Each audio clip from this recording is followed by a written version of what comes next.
अस्सलाम वालेकुम स्टूडेंट्स, मुझे उम्मीद है कि आप खैरियत से होंगे, अच्छे से बायोलॉजी पढ़ होंगे। जी स्टूडेंट्स, हमने डाइजेस्टिव सिस्टम चैप्टर स्टार्ट किया हुआ है। इसका लेक्चर नंबर 3 हम स्टार्ट करते हैं, जो कि फेरेंक्स और ईसोफेगस है। जी स्टूडेंट्स, आपने ये जो चैप्टर है ना, चूँकि लॉन्ग क्वेश्चन के लिए, तो आपने इसका हर एक, मैं तो कहूँगी इसकी एक एक लाइन, एक एक चीज़ अच्छे से प्रिपेयर करें। कोई भी लॉन्ग क्वेश्चन आ जाए, आपको परेशानी का सामना ना करना पड़े कि क्या लॉन्ग क्वेश्चन आ गया तो मैंने प्रिपेयर नहीं किया। फेरेंक्स और ईसोफेगस को भी आप लॉन्ग के लिए बेशक प्रिपेयर कर लें। स्टमक बहुत इंपॉर्टेंट लॉन्ग क्वेश्चन आ सकता है, ठीक है। तो इंशाल्लाह एक एक चीज़ अभी हम देखते हैं। चलिए हम फेरेंक्स स्टार्ट करते हैं। फेरेंक्स, जैसा कि मैंने अभी आपको समझाया, क्या चीज़ होती है, दोबारा आपको समझा देती हूँ। जी स्टूडेंट, इंशाल्लाह मैं आपको ये डाइजेस्टिव सिस्टम वाला टॉपिक इतना अच्छे से पढ़ाऊंगी ना कि इवन आप एमडी कैट के भी एमसीक्यू सोल्व कर सकते हो। इतना अच्छे से हम ये पढ़ेंगे, मतलब एमडी कैट का कौन सा लेवल है और आप उस लेवल, क्योंकि यही वो चीज़ें हैं। Pharynx, common passage of food और एयर का यही उन्होंने बार बार पूछना है एमडी कैट में भी, यही चीज़ें। बस कॉन्सेप्ट जब आपके क्लियर नहीं होते ना, तो वहाँ पर आप मार खा जाते हो। तो इंशाल्लाह एक एक चीज़ आपको अभी से समझ आएगी, तो आगे आपके लिए बहुत आसानी होगी इंशाल्लाह। चलिए हम स्टार्ट करते हैं। फेरेंक्स क्या है, मैंने भी आपको बताया, अगर आप मेरे पीछे से लेक्चर देख रहे हैं, कि नोज़ के पीछे नेज़ल कैविटी, माउथ के पीछे ओरल कैविटी। नेज़ल कैविटी में से हवा गुजरेगी, ओरल कैविटी में से खाना गुजरेगा। वैसे तो इनके पहले रास्ते अलग अलग हैं, लेकिन बाद में क्या होगा, थोड़ी देर के लिए एक रास्ता होता है जो कॉमन रास्ता है, जहाँ से खाने ने भी गुजरना है, ये जो ओरल कैविटी में से आ रहा है, और जो नेज़ल कैविटीज़ में से हवा आ रही है उसने भी गुजरना है थोड़ी देर के लिए सिर्फ, उसे फेरेंक्स कहते हैं। तो फेरेंक्स एक छोटी सी ट्यूब है, ठीक है, जो कॉमन पैसेज है। बड़ी इंपॉर्टेंट बात है, मैं आपको बार बार बता चुकी हूँ। कॉमन पैसेज है, आपके एमसीक्यू बार बार आएगा स्कूल में। Common passage of food and air, ठीक है। एयर, ये सिर्फ फेरेंक्स है, कोई और जगह ऐसी नहीं है जहाँ से हवा और जो खाना है इकट्ठा गुजरे। इनका इत्तेफाक ही नहीं बनता, बाद में इन्होंने अलग अलग हो जाना है, ठीक है। ये हवा यहाँ से गुजरेगी, खाना यहाँ से गुजरेगा। तो फेरेंक्स के बारे में अब अभी हम डिटेल से पढ़ेंगे। फेरेंक्स क्या, वो कहते हैं बहुत छोटू सा ट्यूब लाइक पार्ट है। ट्यूब की तरह ही पार्ट है ना, ये देखिए ट्यूब, छोटी सी ट्यूब ही है, behind the oral cavity, oral cavity के पीछे मौजूद है। बिल्कुल सही बात है। इसने करना क्या है, इसने कनेक्ट करना है, किसको किससे कनेक्ट करना है, इसने कनेक्ट करना है आपकी ओरल कैविटी को ईसोफेगस से। बिल्कुल सही बात है, देखें ये सारा ईसोफेगस है ना, फूड पाइप। तो फेरेंक्स ने क्या किया हुआ है, आपकी ओरल कैविटी को आपके इस ईसोफेगस फूड पाइप से कनेक्ट किया हुआ है। एंड ऑल्सो, और दूसरा फेरेंक्स ने क्या करना है, किसको कनेक्ट करना है, आपके नाक को भी कनेक्ट करना है, नोज़ को भी, टू द विंड पाइप। ये देखें फेरेंक्स ने दो चीज़ों को कनेक्ट किया है, एक तो ओरल कैविटी को कनेक्ट किया है फूड पाइप से, और दूसरा आपकी जो नेज़ल कैविटी है, जो नोज़ है, इसको आपके विंड पाइप से कनेक्ट किया हुआ है। यही चीज़ है ना जो कनेक्ट कर रही है, ठीक है। फेरेंक्स ने इसको जो हवा वाला रास्ता है, जो नेज़ल कैविटी है, जो नोज़ है, इसको विंड पाइप से कनेक्ट किया हुआ है। वही बात है, नोज़ को विंड पाइप को ट्रेकिया भी कहते हैं, उससे कनेक्ट किया हुआ है। अब वो कहते हैं कि अब क्या होगा, the process of chemical digestion का जो प्रोसेस है, जो ओरल कैविटी में शुरू हो चुका है, वो यहाँ पे जारी रहेगा। मतलब ओरल कैविटी में क्या हुआ था, आपने पढ़ा पीछे डिटेल में, हमने पढ़ा ओरल कैविटी में आपके कार्बोहाइड्रेट की डाइजेशन शुरू हो चुकी है। कार्बोहाइड्रेट में स्टार्च को हम माल्टोज में तोड़े हैं, है ना। तो वो प्रोसेस यहाँ से शुरू होगा, यहाँ पे भी वो प्रोसेस हुई जा रहा है, फेरेंक्स तक जारी रहेगा वो प्रोसेस, ठीक है। फेरेंक्स में भी यही काम चल रहा है कि वो जो यहाँ से डाइजेशन शुरू हो चुकी है ना, वो होती रहेगी, वो खाना डाइजेस्ट होता होता गले तक पहुँच जाएगा, ठीक है। अब वो कहते हैं कि इंपॉर्टेंट फंक्शन फेरेंक्स का क्या होता है, बड़ी इंपॉर्टेंट बात है, क्या होता है, prevent the entry of food particle into lungs. क्योंकि वो जो एपिग्लोटिस है ना, वो जो मैंने अभी आपको छोटू सा ढकना बताया, वो कहाँ पे मौजूद है, जो मैंने आपको ये वाला ढकना बताया एपिग्लोटिस पिछले लेक्चर में, ठीक है, ये वो आपके फेरेंक्स में तो मौजूद है, वो छोटू सा ढकना एपिग्लोटिस, ठीक है। तो एपिग्लोटिस ने वो जो ढकना है, उसने क्या करना है, आपके प्रिवेंट करना है किस चीज़ को, कि आपका खाना जो है आपके विंड पाइप ट्रेकिया में ना चला जाए। तो ये इंपॉर्टेंट फंक्शन है फेरेंक्स का। क्यों, क्योंकि वो जो छोटू सा ढकना एपिग्लोटिस है, वो फेरेंक्स में तो मौजूद है, ठीक है। उसी की वजह से तो एक काम मुमकिन है ना, कि आपका जो खाना है वो आपके ट्रेकिया में नहीं जा पा रहा। तो वही कह रहा है कि इट इज़ डन, ये जो काम है बड़ा इंपॉर्टेंट काम है। क्या, कौन सा, कि खाने को आपने प्रिवेंट करना है कि वो खाना लंग्स में ना चला जाए। ये काम लंग्स में मतलब यहाँ पे ना चला जाए, क्योंकि इससे आगे लंग्स बनेंगे, ठीक है। ट्रेकिया से आगे आप जाके देखेंगे, यहाँ पे यहीं पे 2 लंग्स बनते हैं, तो खाना लंग्स में ना चला जाए। ये किसने काम किया है, ये काम किया है एक इलास्टिक कार्टिलेज ने, जिसको एपिग्लोटिस कहते हैं। एपिग्लोटिस क्या है, एक कार्टिलेज है। अब कार्टिलेज की भी 3 टाइप्स होती हैं, इलास्टिक कार्टिलेज, हाइलेन कार्टिलेज, और एक और कार्टिलेज होती है, ठीक है। जो ये इलास्टिक कार्टिलेज है, ठीक है। इलास्टिक कार्टिलेज बिल्कुल जिस तरह आप अपने नाक को टच करें, ये जो नोज़ है जैसा नरम सा हड्डी भी नहीं है, ये कार्टिलेज है। इसी तरीके से कान को टच करें तो ये भी हड्डी नहीं है, ये कार्टिलेज है। तो इसी तरीके से इसी तरह की एपिग्लोटिस होती है। एपिग्लोटिस ई से एपिग्लोटिस, ई से इलास्टिक कार्टिलेज। पूछेंगे आपसे कि एपिग्लोटिस कौन सी कार्टिलेज है, इलास्टिक कार्टिलेज है, हाइलन कार्टिलेज है, इलास्टिक कार्टिलेज है, याद रखना है, ठीक है। अच्छा, अब खाना जब आपने निगल लिया ना, तो खाना निगलने में क्या होता है, स्वेलविंग का प्रोसेस मैंने आपको क्या बताया था, खाने का ओरल कैविटी से फेरेंक्स में आना, यही स्वेलविंग है। तो जब आप स्वेलो करते हो तो खाना आपका फेरेंक्स में आ चुका होता है। वही बात जो मैंने आपको ऊपर डिटेल में बताई, इससे पहले मैं आपको ज़रूर सजेस्ट करूँगी आप ओरल कैविटी वाला लेक्चर देखें, उसमें हमने डिटेल से स्टेप्स ऑफ स्वेलविंग पढ़े हैं, बहुत मज़े से पढ़े हैं, ठीक है। तो वही बात वो कह रहा है कि जब आप खाना फेरेंक्स में स्वेलो करते हो ना, अब क्या होगा, यहीं पे खाना आपका फेरेंक्स में आ चुका है, ठीक है। मेरा खाना यहाँ से फेरेंक्स में आ गया। अब फेरेंक्स में जब खाना आता है, इसके लिए दो चॉइस है, या खाना यहाँ चला जाए या यहाँ पे चला जाए। खाना यहाँ पे ना चला जाए, इसको यहाँ पे जाने से रोकने के लिए मेरा जो ट्रेकिया की जो टॉप है, ठीक है, ग्लोटिस, इसको बंद करना है। कैसे बंद करना है, इसको थोड़ा ऊपर की तरफ मूव करेंगे। जब हम खाना निकलते हैं तो हमारा ट्रेकिया थोड़ा ऊपर की तरफ जाता है। जब ऊपर की तरफ जाएगा तो वो जो हमारे फेरेंक्स में जो एपिग्लोटिस है, ये फ्लैप ऑफ कार्टिलेज जो यहाँ पे मौजूद है, इसने इसके ऊपर आके गिर जाना है। जब इसने इसके ऊपर आके गिर जाना है, ये रास्ता बंद हो जाएगा, ठीक है। इसने इस तरीके से अब इस रास्ते को बंद कर दिया। अब जो खाने के लिए ये रास्ता बंद हो चुका है, तो अब खाने के लिए यही ऑप्शन है कि वो इसी रास्ते से चला जाए। तो ये एक इम्पोर्टेंट काम है फेरेंक्स का। क्या काम है, फेरेंक्स ने क्या करना है, when the top of trachea, जो विंड पाइप जिसको जो टॉप ट्रेकिया को विंड पाइप कहते हैं, उसका जो टॉप पार्ट है ना, वो pushed up against the epiglottis, उसको ऊपर की तरफ पुश किया जाएगा। ऐसे था, उसको ऊपर की तरफ पुश किया जाएगा अगेंस्ट एपिग्लोटिस, ताकि वो एपिग्लोटिस के पास आ जाए। आ गया। इस तरीके से क्या होगा, जो ओपनिंग ऑफ ट्रेकिया है, जिसको मैंने ग्लोटिस का नाम दिया था, ये ट्रेकिया था मेरा, ठीक है, ऐसे करके। और ये ट्रेकिया की जो ओपनिंग थी ग्लोटिस, इसको मैंने क्लोज़ कर दिया। इसका जो अब ये रास्ता भी बंद हो गया है, ठीक है, क्लोजेस हो गई। एंड स्वेलोड फूड, और जो मैंने जो फूड स्वेलो की थी, जो खाना निकल के फेरेंक्स में आया था, अब उसके लिए कोई चारा नहीं है कि वो इधर आए। ये रास्ता बंद हो गया है, ये रास्ता भी बंद, ये भी बंद। अब खाने के लिए एक ही ऑप्शन है कि खाना फूड पाइप में आए। तो अब स्वेलोड फूड हमारी पासिस ओवर इट। अब जो मैंने खाना निकला है वो ओवर इट, इसके ऊपर से गुजरता हुआ फूड पाइप में आ जाएगा। तो ये हमारे पास फेरेंक्स और अब इसोफेगस को पढ़ लेते हैं। फेरेंक्स को हमने पढ़ लिया, गले को पढ़ लिया, अब इसोफेगस को पढ़ लेते हैं। इसोफेगस वो फूड पाइप है, ठीक है। ये देखें, अब ये वाला जो मेरा सारा फूड पाइप है ना, ये इसोफेगस है। इसोफेगस एक लंबी ट्यूब है, काफ़ी लंबी ट्यूब होती है, बिल्कुल। कितनी लंबी है, 25 सेंटीमीटर लॉन्ग। या आपने इसकी लेंथ याद रखनी है, 25 सेंटीमीटर। ये जो मेरा एक उंगली का पोर है ना, ये तकरीबन 2 सेंटीमीटर का है, ठीक है। तो आप खुद अंदाज़ा लगा लें 25 सेंटीमीटर कितना होगा। देखें, इतनी लंबी ट्यूब है, यहाँ से लेके ये सारी फूड पाइप है, जिसको इसोफेगस कहते हैं। तो इसोफेगस क्या है, 25 सेंटीमीटर लंबी एक ट्यूब है। इसने किससे कनेक्ट करना है, खुद ही देखें, मुझे खुद बताएं। जो फूड पाइप है, यहाँ से देख लेते हैं, ये जो फूड पाइप है, इसने मेरा जो फेरेंक्स है, इसको किससे कनेक्ट करना है, अभी इधर स्टमक आ जाएगा, स्टमक से कनेक्ट करना है, ठीक है। ये देखें, फेरेंक्स को स्टमक से कनेक्ट करना है। तो वही बात है कि इसने फेरेंक्स को स्टमक से कनेक्ट करना है। अब मेरा खाना जब इसोफेगस में एंटर हो गया, अब जब मेरा खाना ये इसोफेगस में आ गया, फूड पाइप में आ गया, फूड पाइप में उस खाने के साथ क्या सलूक किया जाएगा, ये देख लेते हैं। ये इंपॉर्टेंट बात है, इसमें आपने ना ये बात याद रखनी है, मैंने आपको समझाई थी ये बात मैंने आपको समझाई थी कि जो आपकी ये मान लो सारा फूड पाइप है, आपका इसोफेगस है, ठीक है। अच्छा, मैंने आपको बताया था जो एलिमेंट्री कैनाल की वॉल होती है ना, उसकी 3-4 लेयर्स होती हैं सब। ये मैंने आपको स्टार्ट में कॉन्सेप्ट दिया था, वही कॉन्सेप्ट यहाँ पे काम आ रहा है। अंदर वाली लेयर को हम म्यूकोसा कहते हैं, जिसमें एपिथेलियम लेयर होती है सारी। फिर सब म्यूकोसा लेयर होती है, ठीक है, जिसमें कनेक्टिव टिश्यू होता है और ब्लड वेसल्स वगैरह होती हैं। उसके बाद मसल्स की लेयर है, ये जो मसल्स की लेयर है ना, और उसके बाद फिर एपिथेलियम की लेयर आ जाती है। ये जो मसल्स की लेयर होती है ना, ये मसल्स की लेयर, ये यहाँ पे काम करेगी। मस्कुलर लेयर जो है ना, इसोफेगस में, फूड पाइप में, इसने काम करना है। मसल्स का काम क्या होता है, कॉन्ट्रैक्ट और रिलैक्स करना। मसल्स कॉन्ट्रैक्ट करते हैं, रिलैक्स करते हैं, कॉन्ट्रैक्ट करते हैं, रिलैक्स करते हैं, ठीक है। तो यहाँ पे यही काम चलेगा। मेरा खाना यहाँ पे आ चुका है, मान लो मेरा खाना है, इस खाने को यहाँ से आगे मूव करवाना है। आगे कैसे मूव करवाना है, यहाँ पे मसल कॉन्ट्रैक्ट करेंगे। ये देखें, जैसा कि मैं आपको यहाँ पे दिखाऊँ, बुक में उन्होंने अच्छी डायग्राम बनाई हुई है। ये बोलस ऑफ फूड, मेरा खाना इसोफेगस में आ चुका है, तो जो पीछे वाले मसल हैं देखिए वो कॉन्ट्रैक्ट कर रहे हैं। जब वो कॉन्ट्रैक्ट करेंगे ना, ये रास्ता बंद हो गया।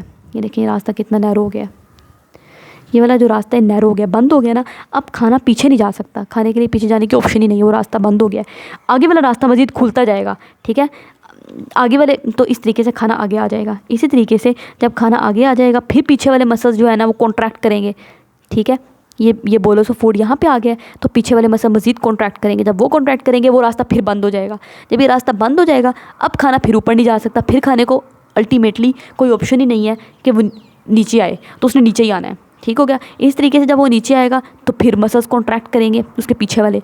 तो ये जो कॉन्ट्रैक्शन की वेव्स है ना, ये जो एक वेव जनरेट हो रही है कॉन्ट्रैक्शन ऑफ मसल की, इसको हम कहते हैं पेरिस्टाल्सिस। ये बहुत इंपॉर्टेंट क्वेश्चन है, ये आपसे पूछेंगे, बार बार क्वेश्चन पूछेंगे, define peristalsis, short question board में भी आएगा ये, ठीक है। ये क्या है हमारे पास, पेरिस्टाल्सिस, बुक से वर्ड टू वर्ड पढ़ लें। वो कहता है जब खाना आपके इसोफेगस में फूड पाइप में एंटर कर गया तो अब वेव ऑफ कॉन्ट्रैक्शन जनरेट होंगी सक्सेसिवली, मतलब पहले एक वेव ऑफ कॉन्ट्रैक्शन, फिर दूसरी वेव ऑफ कॉन्ट्रैक्शन, फिर तीसरी वेव, चौथी वेव, जो खाने को आगे की तरफ धक्का मार के आगे की तरफ भेजती रहेंगी खाने को, ठीक है। Are generated in the muscular wall, ये जो इसोफेगस की मैंने आपको बताया फूड पाइप है, फूड पाइप की जो मस्कुलर वॉल है, ये मसल्स के वाली जो वॉल है इसके अंदर कॉन्ट्रैक्शन चल रही है ना, तो muscular wall of the oesophagus के अंदर वेव ऑफ कॉन्ट्रैक्शन होगी, मसल कॉन्ट्रैक्ट करते हैं तो वेव ऑफ कॉन्ट्रैक्शन जनरेट होगी। उस कॉन्ट्रैक्शन ने क्या करना है, ये जो वेव ऑफ कॉन्ट्रैक्शन है इसने खाने को धक्का मार के along the oesophagus, along the food pipe धक्का मार मार के खाने को आगे भेजना है और अल्टीमेटली इस खाने को स्टमक में पहुँचा देना है। तो ये जो वेव ऑफ, वही बार वही बात कर रहा है कि ये जो वेव ऑफ मस्कुलर कॉन्ट्रैक्शन है ना, मसल्स की कॉन्ट्रैक्शन की जो वेव है, ठीक है, इसको हम क्या कहते हैं, पेरिस्टाल्सिस कहते हैं। ये बार बार आपसे पूछेंगे, कुछ भी नहीं है पेरिस्टाल्सिस कि जब बोलस ऑफ फूड इसोफेगस में आ चुका है तो यहाँ पे मसल्स कॉन्ट्रैक्ट करते हैं, सक्सेसिव वेव ऑफ कॉन्ट्रैक्शन जो होती हैं वो पैदा होती हैं, जनरेट होती हैं इसोफेगस की कौन सी वॉल के अंदर, मस्कुलर वॉल के अंदर। इसोफेगस की काफ़ी वॉल है ना, मस्कुलर वॉल के अंदर क्या होगा, वो जो वेव ऑफ कॉन्ट्रैक्शन जनरेट हो रही हैं उनको ही हम पेरिस्टाल्सिस कहते हैं, और उन्होंने कॉन्ट्रैक्ट कर करके खाने को आगे की तरफ भेजना है। ये हमारे पास अब खाना इसोफेगस से स्टमक में आ गया, अब हमने खाना स्टमक में पहुँचा दिया। स्टमक में अब इस खाने के साथ क्या सलूक किया जाएगा, अब हम ये देख लेते हैं। ये बहुत इंपॉर्टेंट लॉन्ग क्वेश्चन है ये आपसे, ठीक है, स्टमक वाला आपने अच्छे से कर लेना है, ये बहुत इंटरेस्टिंग है, कोई मुश्किल नहीं है। अब स्टमक में हमारा खाना आ चुका है, स्टमक के बारे में हम थोड़ा सा पहले पढ़ लें। स्टमक होता क्या है, आपको नज़र आ रहा है स्टमक जो है ना जे शेप्ड है, देखें जे शेप्ड है, जे ऐसे जे होता है ना, तो स्टमक की भी ऐसी शक्ल है। तो ये जे शेप्ड स्टमक कहाँ पे लोकेटेड है, पहले इसके बारे में हम थोड़ा सा पढ़ रहे हैं। ये आपके पेट में लोकेटेड है, एब्डोमिनल कैविटी पेट को कहते हैं, ठीक है, पेट की जो सारी खाली जगह है इसको एब्डोमिनल कैविटी कहते हैं। तो आपका स्टमक आपके पेट में कहाँ पे लोकेटेड है, अपर लेफ़्ट साइड। ये देखिए, ये उन्होंने आपका सारा पेट दिखाया हुआ है, पेट में ऊपर की तरफ है, ये ऊपर, ये नीचे, ही ऊपर ऊपर, और ऊपर भी लेफ़्ट साइड पे। अब आप मुझे कहेंगे, ये इंपॉर्टेंट बात आपने समझ लेनी है कि मेरी, देखिए मेरा हाथ है, ये मेरा राइट साइड है, ये तो मेरी राइट साइड बन रही है, या आप कैसे, और स्टमक तो राइट साइड पे आ रहा है, आप कैसे कह रही हैं लेफ़्ट साइड है। एक्चुअली मैं अपनी बात नहीं कर रही, ये मेरा हाथ है, मैं अपने से सामने वाले शख्स की बात कर रही हूँ। मैं उस शख्स के डाइजेस्टिव सिस्टम को स्टडी कर रही हूँ जो मेरे सामने लेटा हुआ है, जो मेरे सामने बैठा हुआ है, ठीक है। मान लो आप ना कि या आपने एक एक्टिविटी करनी है, आप किसी अपने बहन भाई को अपने सामने ले आओ, किसी को भी ले आओ, आप देखोगे जो आपका राइट हैंड है ना उसका लेफ़्ट हैंड होगा, ठीक है। तो अगर मेरी ये राइट साइड बन रही है तो मेरे सामने वाले पेशेंट की, सामने वाले पर्सन की लेफ़्ट साइड है, ठीक है। तो इसलिए मैं कह रही हूँ कि स्टमक जो है ये अपर लेफ़्ट साइड में मौजूद है। इसी तरीके से लीवर, अगर मेरी आप कहेंगे मेरी तो ये लेफ़्ट साइड बन रही है ये वाली, लेकिन अगर मेरी ये वाली लेफ़्ट साइड है ना तो मेरे सामने वाले पेशेंट की राइट साइड होगी, तो इसलिए लीवर हमेशा राइट साइड पे होता है। तो ये इंपॉर्टेंट बात है, स्टमक हमेशा अपर लेफ़्ट साइड पे होता है, किसके, एब्डोमिनल कैविटी के, बिलो द डायफ्राम, डायफ्राम के नीचे। डायफ्राम क्या है, डायफ्राम ना एक मसल, एक मोटो थिक सा मसल है, ऐसे करके, यहाँ पे उन्होंने बनाया नहीं, मैं इनको बनाना चाहिए था, ऐसे करके थिक मसल होता है जो क्या कर रहा होता है, आपका ये सारा चेस्ट कैविटी है, थोरैक्स है, ठीक है, इसको हम आगे डिटेल में पढ़ेंगे। चेस्ट है ये आपकी, इस चेस्ट में आपके लंग्स पड़े हुए हैं ऐसे करके ना, यहाँ पे लंग्स हैं आपके, और यहाँ पे आपका हार्ट होता है ऐसे करके। तो ये जो चेस्ट कैविटी है इसको एब्डोमिनल, ये सारी एब्डोमिनल कैविटी है, एब्डोमिनल कैविटी से सेपरेट करने के लिए अल्लाह ताला ने एक मोटा सा मसल का, एक थिक मसल रख दिया है, इस मसल को डायफ्राम कहते हैं। तो इस डायफ्राम से नीचे हमारे पास स्टमक मौजूद है, ये बात उन्होंने की हुई है। अच्छा, अब स्टमक के पार्ट पढ़ लेते हैं। स्टमक के दो एंड है, कार्डिक एंड पाइलोरिक एंड, ठीक है। ये देखिए यहाँ पे उन्होंने बहुत अच्छा बनाया हुआ है स्टमक, स्टमक का ये वाला जो एंड है ना, पहले वाला एंड जो इसोफेगस, जैसे इसोफेगस खत्म हुआ ना, जो स्टमक का एंड आ गया उसको कार्डिक एंड कहते हैं। कार्डिक एंड क्यों कहते हैं? कार्डिक मीन्स हमेशा हार्ट, आपने याद रखना है, कार्डिक हमेशा हार्ट को कहते हैं। तो ये यहाँ पे करीब करके ना आपका दिल पड़ा हुआ है, क्योंकि हार्ट भी आपका तकरीबन लेफ्ट साइड पे होता है और स्टमक भी आपका लेफ्ट साइड पे है, तो इसलिए इसको कार्डिक एंड कह रहे हैं। ठीक हो गया। और ये वाला जो स्टमक का एंड है ना, लास्ट वाला एंड जो आखिरी पार्ट है, उसको पाइलोरिक एंड कहते हैं। ठीक है। अब कार्डिक एंड के करीब एक छोटू सा गोल से रिंग होती है मसल्स की। ये ना सर्कुलर स्मूथ मसल्स हैं। स्मूथ मसल्स का मतलब है कि आपके इख्तियार में नहीं है। स्केलेटल मसल वो होते हैं जो आपके इख्तियार में होते हैं। जिस तरह मेरी मर्ज़ी में कॉन्ट्रैक्ट कर लूँ, रिलैक्स कर लूँ, ये मेरे इख्तियार में है ना, तो मेरे स्केलेटल मसल हैं। लेकिन स्मूथ मसल जो मेरे इख्तियार में नहीं है, ये आपके इख्तियार में नहीं है। जब खाना आएगा तभी इन्होंने खुलना है, ये मसल्स हैं, तभी इन्होंने, ये नॉर्मली ऐसे बंद होते हैं, जब खाना आएगा इन्होंने ऐसे करके खुल जाना है और खाने को अंदर जाने देना है। ठीक। तो मेरी मर्ज़ी नहीं चल रही कि मैं अब चाहूँ कि भाई मसल तुम खुल जाओ तो ये खुल जाएँ, ऐसे नहीं है। तो ये स्मूथ मसल की एक रिंग होती है जिसको स्फिंक्टर कहते हैं। ठीक है। स्फिंक्टर क्या है? कुछ भी नहीं है, गोल गोल सर्कुलर स्मूथ मसल्स हैं, वो मसल जो मेरे इख्तियार में नहीं है। अब जब खाना आएगा तो ये नॉर्मली बंद होते हैं, खाना आएगा तो इन्होंने ऐसे खुल जाना है, खुल के खाना अंदर चला गया स्टमक के अंदर। जैसे ही खाना अंदर चला गया ना, इन्होंने दोबारा बंद हो जाना है। क्यों? ताकि खाना ऊपर ना चला जाए, क्योंकि खाना दोबारा ऊपर जा सकता है ना, तो इसलिए अल्लाह ताला ने एक स्फिंक्टर रखे हुए हैं। देखिए कितनी खूबसूरत ह्यूमन एनाटमी है। सही है। ये स्फिंक्टर इसी तरीके से पाइलोरिक एंड के करीब जो स्फिंक्टर होता है, इसको पाइलोरिक स्फिंक्टर कहते हैं। ठीक। इस स्फिंक्टर का भी यही काम होता है कि जब खाना स्टमक ने उस खाने को अच्छे से, जो स्टमक ने इसका हाल करना है खाने का कर लिया, अब फिर खाने को यहाँ से हमने आगे स्मॉल इंटेस्टाइन में भेजना है, तो फिर ये पाइलोरिक जो स्फिंक्टर है ना खुल जाएगा। पहले बंद होता है, खुल जाएगा। जब ये खुल जाएगा तो खाना सारा आगे चला जाएगा, फिर ये दोबारा बंद हो जाएगा ताकि खाना वापस ना आ सके। ठीक है। इसलिए अल्लाह ताला ने 2 स्फिंक्टर रखे हुए हैं यहाँ पे, ये कार्डिक स्फिंक्टर है, ये पाइलोरिक स्फिंक्टर है। यही बात उन्होंने इस पैराग्राफ में लिखी हुई है, कुछ मुश्किल नहीं है। वही कह रहा है कि जो पार्ट स्टमक का इमीडिएटली आफ्टर द इसोफेगस, बिल्कुल इसोफेगस के, देखिए इसोफेगस के बिल्कुल बाद जो पार्ट आ रहा है ना, इसको हम कहते हैं कार्डिक एंड। ठीक है। जबकि जो पार्ट्स बिफोर स्मॉल इंटेस्टाइन, ये स्मॉल इंटेस्टाइन यहाँ से शुरू हो जानी है। ठीक है। तो स्मॉल इंटेस्टाइन से जो पहले पार्ट आ रहा है स्टमक का, उसको हम पाइलोरिक एंड कहते हैं स्टमक का। स्टमक के 2 हिस्से हैं। पहला वाला हिस्सा जो जस्ट आफ्टर इसोफेगस है, ये इसोफेगस है ना, फूड पाइप, इसके बिल्कुल बाद है, उसको कार्डिक एंड कह रहे हैं। और जो पार्ट स्मॉल इंटेस्टाइन से पहले आ रहा है उसको पाइलोरिक पार्ट कह रहे हैं। मतलब यहाँ पे अगर मैं कहूँ तो ये वाला सारा मेरा कार्डिक एंड है स्टमक का, और ये वाला यहाँ पे स्टमक ख़त्म हो रहा है, ये वाला, ये सारा पाइलोरिक एंड है। ठीक है।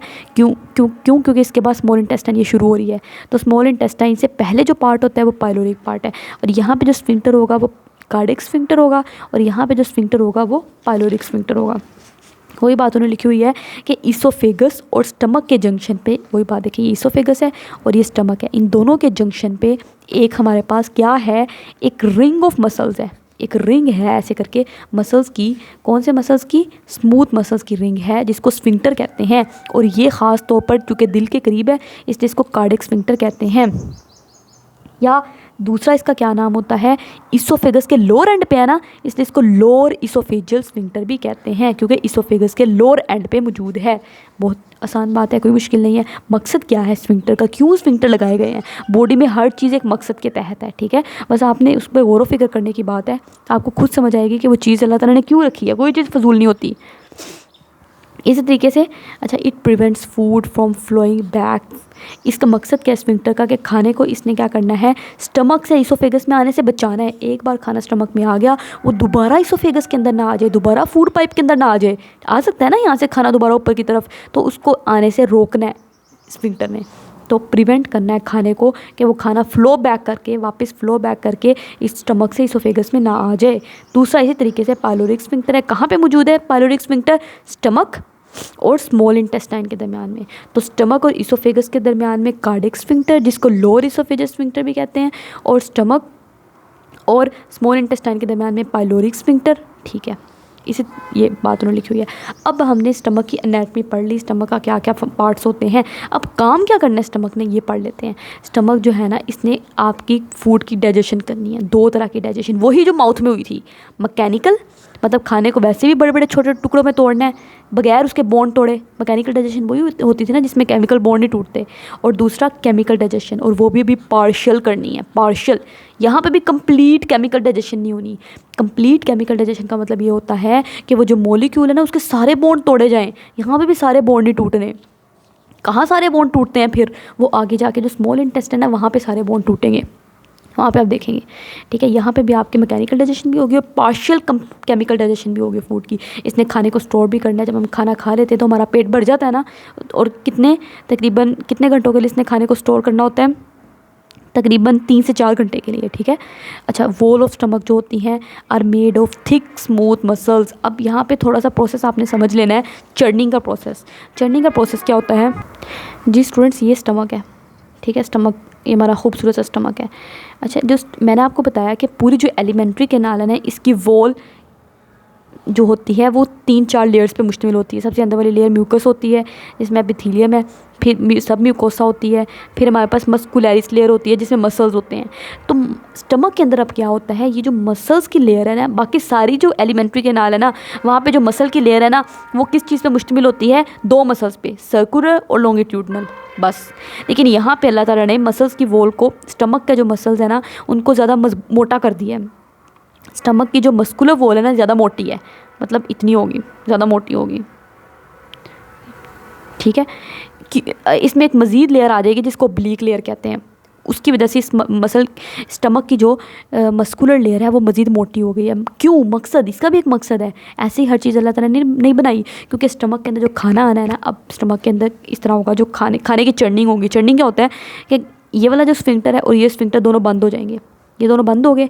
अब ये देखें बंद जगह बन गई है। अब स्टमक की जो मजबूत स्ट्रॉन्ग मस्कुलर वॉल है ना, ये कॉन्ट्रैक्ट करेंगी, ये भी कॉन्ट्रैक्ट करेगी, भी कॉन्ट्रैक्ट करेगी। तो खुद ही सोचे खाने का क्या हाल हो जाएगा बेचारे का।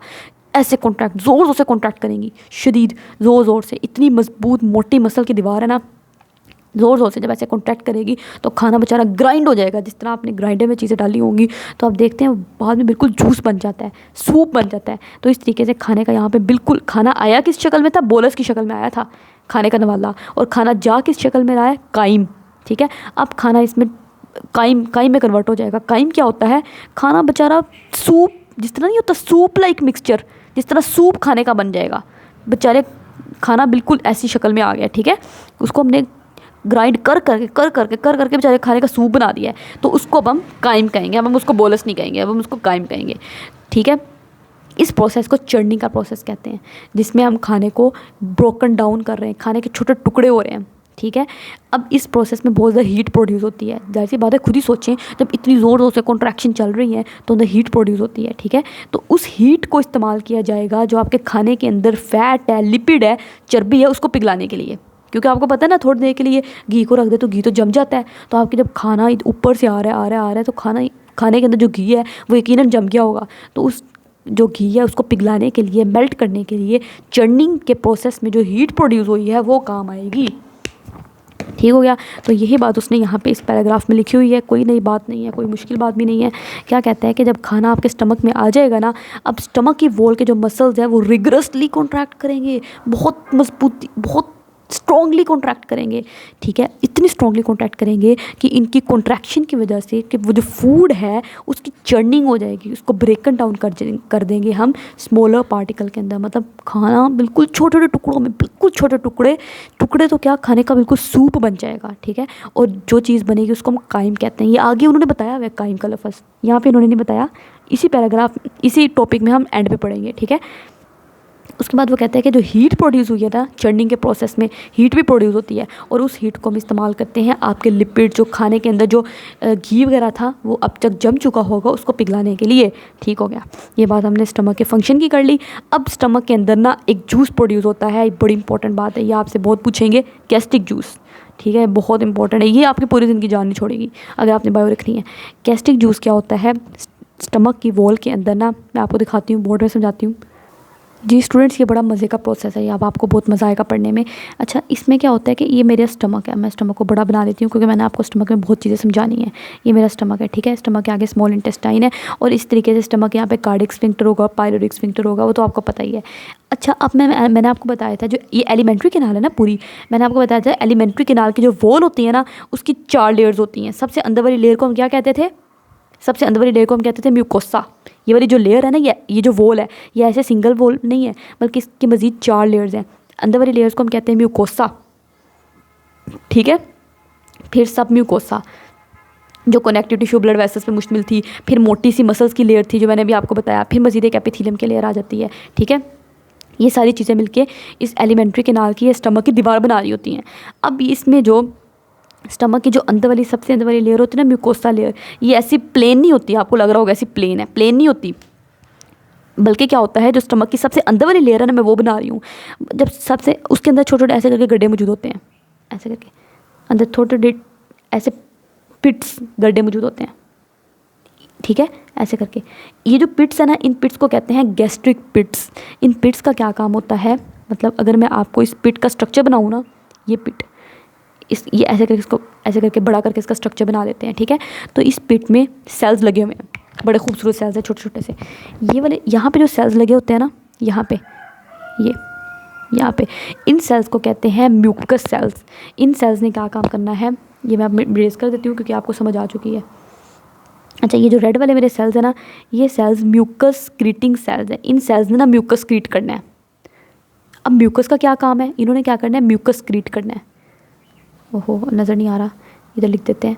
इन सेल्स ने म्यूकस क्रिएट करना है, ठीक हो गया। अब म्यूकस का क्या काम है, ये अभी मैं आपको डिटेल में बताती हूँ। इन सेल ने म्यूकस रिलीज़ कर करके ना यहाँ पे एक सारी म्यूकस की लेयर चिपका देनी है, मोटी सी म्यूकस की लेयर यहाँ पे चिपका देनी है।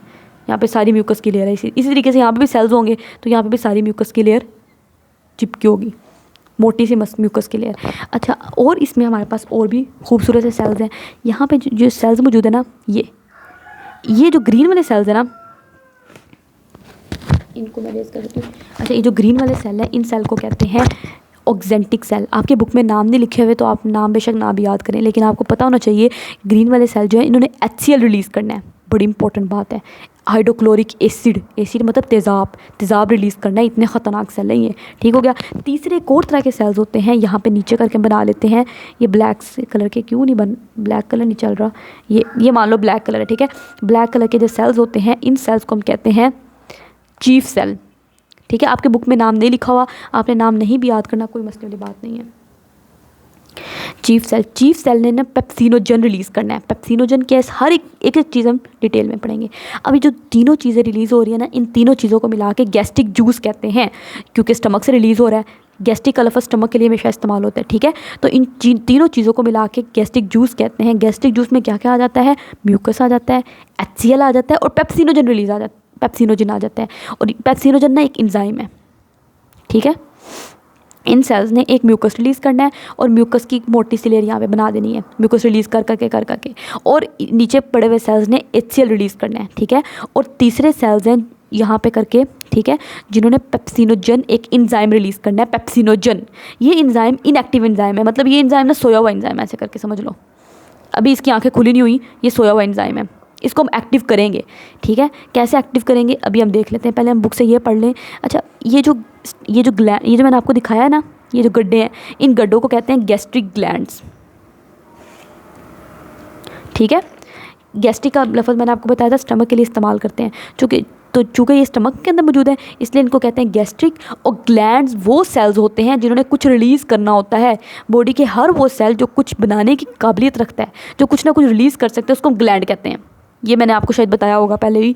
ग्लैंड मतलब मान लो ये सेल है, ये सेल कुछ रिलीज़ कर रहे हैं ना, तो हम इनको ग्लैंड कह देंगे, कुछ भी नहीं है वो सेल ही, ठीक है। तो ये सारे जो हैं इनको गैस्ट्रिक ग्लैंड कहते हैं, क्योंकि स्टमक के अंदर है। और ग्लैंड्स का मतलब है स्क्रीशन कर रहे हैं, म्यूकस क्रिएट कर रहे हैं, HCl क्रिएट कर रहे हैं, पेप्सिनोजन क्रिएट कर रहे हैं, इसलिए हम इनको गैस्ट्रिक ग्लैंड्स कहेंगे। बुक में देख लेते हैं क्या बुक में उन्होंने यही बात लिखी हुई है, ठीक है, क्योंकि हमने अच्छे से बुक को समझना है, क्योंकि बुक में अल्टीमेटली हमने बोर्ड में जाके बुक की तो लिख के आनी है, ठीक है। वो कहता है बहुत से स्मॉल गैस्ट्रिक ग्लैंड्स जो होते हैं वो कहाँ मौजूद होते हैं, बिल्कुल वही बात, छोटे छोटे से गैस्ट्रिक ग्लैंड्स मौजूद हैं। ये गैस्ट्रिक ग्लैंड्स है, कहाँ पे मौजूद है, स्टमक की इनर वॉल के अंदर, inner wall of the stomach, stomach की सबसे अंदर वाली वॉल के अंदर। मैंने आपको बताया स्टमक की 3-4 लेयर्स है ना। अंदर वाली लेयर जो होती है वो सबसे अंदर वाली लेयर को म्यूकोसा कहते हैं, फिर सब म्यूकोसा लेयर है, फिर मस्कुलैरिस लेयर होती है, फिर सबसे बाहर एपिथेलियम होती है। तो ये जो अंदर वाली म्यूकस की लेयर है ना, ये म्यूकस की लेयर सारा काम कर रही है। ये म्यूकस की लेयर के अंदर ऐसे ग्लैंड्स बन रहे हैं, ठीक है। अब आप सब जो inner wall of the stomach है, म्यूकस की लेयर, उसके अंदर ऐसे करके गैस्ट्रिक ग्लैंड्स बन रहे हैं सारे, ठीक हो गया। अच्छा, वो inner wall of the stomach जो होती है वो गैस्ट्रिक ग्लैंड बना रही होती है, और गैस्ट्रिक ग्लैंड्स ने क्या काम करना होता है, एक जूस क्रिएट करना है जिसको गैस्ट्रिक जूस कहते हैं। वही बात जो मैंने अभी आपको बताई, ये सारा गैस्ट्रिक जूस है।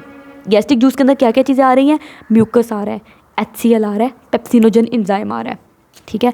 देखें, it contains hydrochloric acid HCl gastric juice and inactive enzyme जिसको पेप्सिनोजन कहते हैं। पेप्सिनोजन एक एंजाइम है जो इनएक्टिव है, सोया हुआ है, अभी हमने इसको जगाना है, ठीक है। और तीसरा म्यूकस रिलीज़ करना है, ठीक हो गया। अब ये जो सोया हुआ एंजाइम है ना पेप्सिनोजन, इसको एक्टिवेट करना है, हमने इसको जगाना है, भाई जाग जाओ जाग जाओ। इसको जगाने के लिए कौन जगाएगा, HCl ने क्या काम करना है, HCl के कुछ फंक्शन आपने याद करने हैं। एक फंक्शन इसका ये है कि इसने एक पेप्सिनोजन एंजाइम को जगाना है, इसको इसकी एक्टिव फॉर्म में कन्वर्ट करना है जो कि पेप्सिन है। ये बात आपने 9th क्लास में भी पढ़ी थी, मैंने आपको पढ़ाई थी अगर आपको याद हो, ठीक है। इसको हम यहाँ पर लिख लेते हैं क्या कि ये HCl ने आना है, ये जो पेप्सिनोजन मेरा एंजाइम है ये इनएक्टिव एंजाइम है, ठीक है। इसको एक्टिव करना है, किसने एक्टिव करना है, HCl ने, ठीक। और किस में एक्टिव करना है, पेप्सिन में एक्टिव करना है। और पेप्सिन एक्टिव एंजाइम क्या करेगा, प्रोटीन को डाइजेस्ट करेगा। P से पेप्सिन, P से प्रोटीन, ये बात आपने याद रखनी है। इसने सिर्फ प्रोटीन को डाइजेस्ट करना है, जो मैंने गोश्त खाया, जो मैंने दाल खाई, सिर्फ उसको डाइजेस्ट करना है। और इम्पॉर्टेंट बात, स्टमक के अंदर सिर्फ और सिर्फ प्रोटीन की डाइजेशन होती है, सिर्फ प्रोटीन। जिस तरह ओरल कैविटी में सिर्फ कार्बोहाइड्रेट की हुई थी ना, इस तरह स्टमक में सिर्फ प्रोटीन की डाइजेशन होनी है।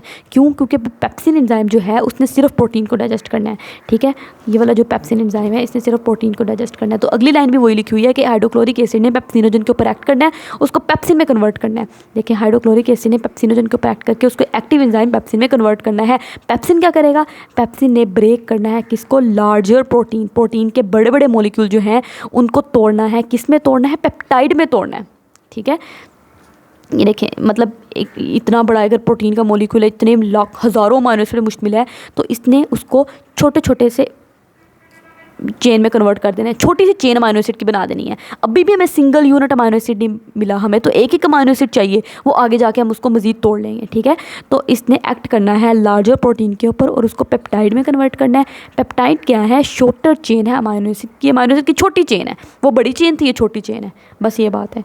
अच्छा, और HCl का एक HCl का क्या काम हुआ कि एक तो HCl ने इस पेप्सिनोजन को पेप्सिन में कन्वर्ट किया, दूसरा HCl ने क्या किया, मेरे खाने के अंदर, जैसी बात मैं खाना खाया, इतना कोई साफ़ सुथरा खाना नहीं, मैं हम सारे खाते हैं, कुछ ना कुछ तो बैक्टीरिया अंदर चले जाते ही होंगे। तो वो जो पैथोजेनिक बैक्टीरिया है, पैथोजेनिक का मतलब होता है डिजीज़ काजिंग, जिन्हें बीमारियाँ फैलानी है, तो वो डिजीज़ काजिंग बैक्टीरिया को भी इस एसिड ने ही ख़त्म करना है जो फूड के अंदर मौजूद थे। तेज़ाब है ना, तो तेज़ाब तो किसी भी चीज़ को ख़त्म कर देता है। आप अपनी स्किन के ऊपर, अल्लाह माफ़ करे, अगर किसी की स्किन के ऊपर तेज़ाब गिर जाए ना तो उसकी स्किन झुलस के रह जाती है। जैसा कि आपने कोई बार वाक़यात सुने होंगे, किसी ने लड़की के चेहरे पे तेज़ाब फेंक दिया, ऐसे लोगों को अल्लाह ताला से डर ही नहीं लगता। तो वो तेज़ाब, अल्लाह माफ़ करे, उन लोगों की, उन लड़कियों की जो शक्ल होती है वो देखने के काबिल नहीं रह जाती, ठीक है। तो इस तरीके से तेज़ाब ये काम करता है। तो हाइड्रोक्लोरिक एसिड ने बैक्टीरिया को बिल्कुल तोड़ देना है। अब क्वेश्चन ये पैदा होता है कि अगर ये हाइड्रोक्लोरिक एसिड तेज़ाब मेरे स्टमक के अंदर मौजूद है तो ये मेरे स्टमक को क्यों नहीं डैमेज कर रहा, ठीक है। मतलब मेरा स्टमक भी तो डैमेज हो जाना चाहिए ना, है तो वो तेज़ाब ही। अब होता ये है कि अच्छा, और दूसरा हमारे पास ना, देखें यहाँ पे चीज़ें रिलीज़ हुई, ये एसिड या इन सेल्स ने एसिड रिलीज़ किया, वो एसिड यहाँ पे आ गया। और इन सेल्स ने, ये जो चीफ सेल्स थे, इन्होंने क्या किया, पेप्सिनोजन रिलीज़ किया, और पेप्सिनोजन भी अब यहाँ पे आ गया। ये मेरा पेप्सिनोजन एंजाइम मौजूद है जो इनएक्टिव था, फिर इसने पेप्सिनोजन के ऊपर एक्ट किया और उसको HCl ने पेप्सिनोजन के ऊपर एक्ट किया और उसको पेप्सिन में कन्वर्ट कर दिया, और अब मेरा एक्टिव एंजाइम बन चुका है। ये मेरा एक्टिव एंजाइम है, ठीक। अब ये एंजाइम क्या करना है, इसने, मैंने अभी आपको पढ़ाया, इसने प्रोटीन को कन्वर्ट करना है पेप्टाइड के अंदर, shorter chain of amino acid के अंदर, इसने तोड़ दिया। अब दूसरा क्वेश्चन ये पैदा होता है, अगर ये प्रोटीन को डाइजेस्ट करता है एंजाइम, तो यहाँ पे जो मेरे सारे सेल्स हैं, ये मेरे सारे सेल्स हैं, ये सारे सेल क्या है, मैंने अभी हमने चैप्टर नंबर 3 में उसमें पढ़ा, बायोलॉजी में, अगर आपको याद हो, सेल का कैसा स्ट्रक्चर होता है। ये सेल यहाँ पे बना लेते हैं, सेल की सेल मेम्ब्रेन होती है, सेल मेम्ब्रेन के अंदर कितनी प्रोटीन है, याद है ना आपको, कितनी ज़्यादा प्रोटीन लगी होती है। तो उस प्रोटीन को ये क्यों नहीं डाइजेस्ट कर रहा, क्योंकि ये तो एक प्रोटीन डाइजेस्टिव एंजाइम है, इसको नहीं पता मेरी प्रोटीन है या बाहर वाली प्रोटीन है, कि इसके खाने वाली प्रोटीन है, बस इसने प्रोटीन को डाइजेस्ट करना है, इसको इतनी अकल नहीं है कि कौन सी प्रोटीन है। ठीक है, इस चीज़ को, क्योंकि अगर यहाँ पे ये लेयर ना होती, सपोज करें ये म्यूकस की लेयर जो मैंने भी आपको बताया कि जो सेल्स हैं म्यूकस क्रिएटिंग सेल्स, इन्होंने म्यूकस बनाना है और म्यूकस बना के उसकी एक मोटी लेयर यहाँ पे चिपका देनी है। अगर ये म्यूकस की लेयर सपोज कर लो यहाँ पे ना होती तो ये एंजाइम तो आराम से यहाँ पे चला जाता और जाके क्या करता, ये जो सेल्स हैं इन सेल्स के अंदर जो प्रोटीन है उसको डाइजेस्ट कर देता। ये सारे सेल ही बेचारे मेरे ख़त्म होना शुरू हो जाते, मेरा स्टमक ही ख़त्म होना शुरू हो जाता। तो अल्लाह ताला ने इस चीज़ को प्रोटेक्ट करने के लिए यहाँ पर म्यूकस की लेयर रखी हुई है। देखें अल्लाह ताला की कुदरत, सुभान अल्लाह, कि यहाँ पे म्यूकस की मोटी लेयर रख दी है ताकि एंजाइम यहाँ पे ना जा सके। क्योंकि ये जो एसिड है ना, जब ये एसिड ये म्यूकस के साथ जैसे जाके लगता है ना, तो इस म्यूकस ने इस एसिड को न्यूट्रलाइज कर देना है, इसके इफेक्ट को ख़त्म कर देना है। ठीक है, जब एसिड का इफेक्ट ही ख़त्म हो जाएगा, जब देखो ये म्यूकस गया, ये एसिड गया, इस एसिड ने जैसे इस म्यूकस के साथ जाके लगने की कोशिश की ना, इस म्यूकस ने इसके इफेक्ट को न्यूट्रलाइज कर दिया, इसके इफेक्ट को ख़त्म कर दिया, इसका तेजाबी इफेक्ट इसको ख़त्म कर दिया। अब जब इसका तेजाबी इफेक्ट ख़त्म हो जाएगा ना, अच्छा एसिड ही तो ज़रूरी था इस पेप्सिनोजन को पेप्सिन में कन्वर्ट करने के लिए, एसिड ज़रूरी था ना। अब जब एसिड ही यहाँ पे नहीं, एसिड का असर ही नहीं जब यहाँ पे रहा, तो कैसे पेप्सिनोजन पेप्सिन में कन्वर्ट होगा। जब पेप्सिनोजन पेप्सिन में कन्वर्ट नहीं होगा तो वो कैसे अपना काम करेगा। पेप्सिन ही तो काम करता है, पेप्सिन ही तो एक्टिव एंजाइम है। ठीक है, तो एंजाइम कैसे इसको डाइजेस्ट कर पाएगा, नहीं कर पाएगा ना। तो ये उन्होंने आपकी बुक में लिखा हुआ है और यही बिल्कुल ऐसे होता है। अच्छा, अब आपकी बुक को वर्ड टू वर्ड पढ़ लेते हैं, क्या ऐसे लिखा हुआ है। वो कह रहा है ये जो म्यूकस की एक प्रोटेक्टिव लेयर अल्लाह ताला ने बना दी है inner wall of the stomach की अंदर वाली वॉल के अंदर ही, देखें स्टमक की इनर वॉल के अंदर एक प्रोटेक्टिव लेयर है म्यूकस की। ये क्या करती है, म्यूकस ने क्या करना है, न्यूट्रलाइजेज द HCl, जो एसिड आए ना, जो HCl आता है उसको न्यूट्रलाइज करते रहना है, उसके इफेक्ट को ख़त्म करते रहना है। जब उसका इफेक्ट ख़त्म हो जाएगा, वो किसी काबिल ही नहीं रहेगा, तो वो कैसे, जब वो किसी काबिल ही नहीं रहा तो कैसे वो पेप्सिनोजन को पेप्सिन में कन्वर्ट नहीं करेगा। अब जब पेप्सिन ही नहीं बनेगा तो पेप्सिन ही तो प्रोटीन डाइजेस्टिंग एंजाइम था, उसने ही तो यहाँ की प्रोटीन को डाइजेस्ट करना था। अब जब पेप्सिन ही नहीं होगा तो प्रोटीन डाइजेस्ट नहीं होगी, जिसकी वजह से हमारे सेल प्रोटेक्टेड रहेंगे। तो जब तक ये म्यूकस की लेयर बरकरार रहती है तब तक हमारे सेल और हमारा स्टमक बचा रहता है। ठीक है, तो pepsinogen can not be activated, pepsinogen ही बनेगा। जब पेप्सिनोजन ही नहीं बनेगा तो सेल्स की जो हमारी स्टमक की वॉल है वो प्रोटेक्टेड रहेंगी, किससे, from the breakdown, protein के ब्रेक डाउन होने से। तो इस तरीके से इतना इंटरेस्टिंग, इतना मज़े का प्रोसीजर है।